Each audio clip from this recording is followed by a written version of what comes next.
55,000 રત્ન કલાકારોએ ફોર્મ ભર્યા છે। 300 સ્કૂલો છે અને ટોટલ ફોર્મ આવ્યા છે 65,000। કારણ કે અમુક રત્ન કલાકારોના એક અથવા બેથી વધારે પણ સંતાનો હોય। ડાયમંડ ઉદ્યોગમાં લાંબી મંદીને ધ્યાનમાં રાખીને રત્ન કલાકારોની જે સ્થિતિ કથળી હતી એના માટે ગુજરાત સરકારે 24 મે 2025ના દિવસે રત્ન કલાકારો માટે એક સહાય યોજનાની જાહેરાત કરી હતી અને એના માટે 23 જુલાઈ 2025 અંતિમ તારીખ હતી ફોર્મ ભરવાની।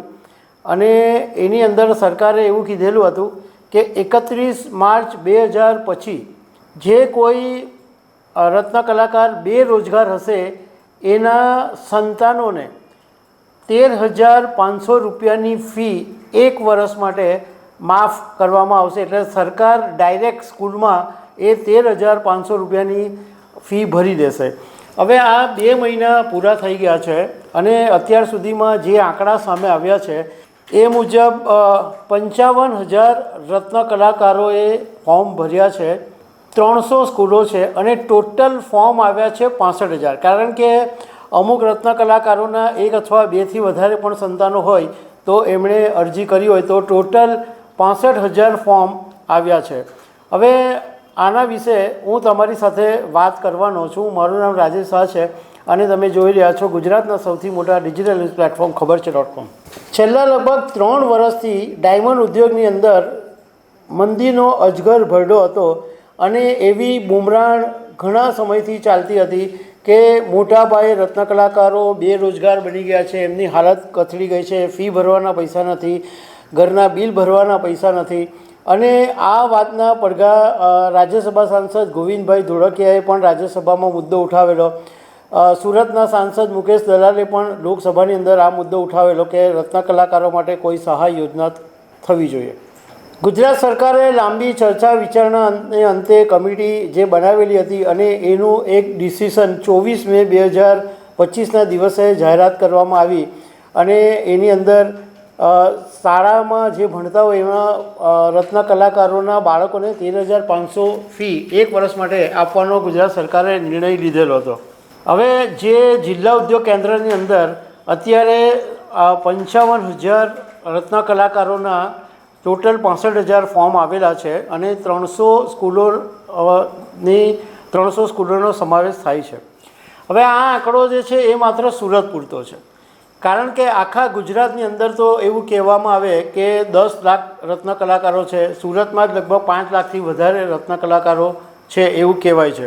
હવે આ લોકોને 65,000 ફોર્મ આવ્યા એ બધાને મળી જવાનું છે એવું નથી। આ આખી હજુ પ્રોસેસ બાકી છે। જિલ્લા ઉદ્યોગ કેન્દ્રમાં જે ફોર્મ આવ્યા છે એ સુરત ડાયમંડ એસોસિએશનની ઓફિસમાં મોકલવામાં આવશે। સુરત ડાયમંડ એસોસિએશન બધા જે રત્ન કલાકારોના ફોર્મ આવ્યા છે એ જે કંપનીના નામ લખ્યા છે કંપનીમાં ફોન કરીને કન્ફર્મેશન કરશે કે હા આ અમારી કંપનીમાં કામ કરતો હતો, નહીં કરતો હતો, એ બધું કન્ફર્મેશન કરશે અને એ પછી એક સ્ક્રુટિની કમિટી બનશે અને એ પછી ફાઇનલ થશે। એક અંદાજ એવો છે કે કદાચ આખા ગુજરાતની અંદર ટોટલ 1 લાખ ફોર્મ ભરાવાની શક્યતા છે। આ બાબતે અમે ડાયમંડ વર્કર યુનિયન ગુજરાતના ઉપપ્રમુખ ભાવેશ ટાંકની સાથે વાત કરી તો ભાવેશ ટાંકે એવું કીધું કે 65,000 ફોર્મ ભરાયા એટલે 55,000 રત્ન કલાકારોએ ફોર્મ ભર્યા। એનો મતલબ એમ છે કે આ બહુ ગંભીર પરિસ્થિતિ છે કે 55,000 લોકો બેરોજગાર છે આ ઇન્ડસ્ટ્રીની અંદર અને સરકારે તાત્કાલિક ફીની જે રકમ છે એ એમને જમા આપી દેવી જોઈએ કારણ કે એમને જરૂરત છે। આવી ભાવેશ ટાંકે વાત કરી। હવે આપણે જો થોડીક આંકડાની દૃષ્ટિએ જોઈએ તો ધારો કે એમ માની લઈએ કે 65,000 ફોર્મ છે એ બધા સ્વીકારાઈ જાય અને સરકારને 13,500 રૂપિયા આપવાના થાય તો ટોટલી સુરત માટે 87 કરોડ રૂપિયા આપવાના થાય સરકારે રાહત પેટે। અને ધારો કે એમ માની લઈએ કે આખા ગુજરાતની અંદર 1 લાખ રત્ન કલાકારોના ફોર્મ મંજૂર થઈ ગયા અને 13,500 છે તો 135 કરોડ રૂપિયા સરકારે આપવા પડે।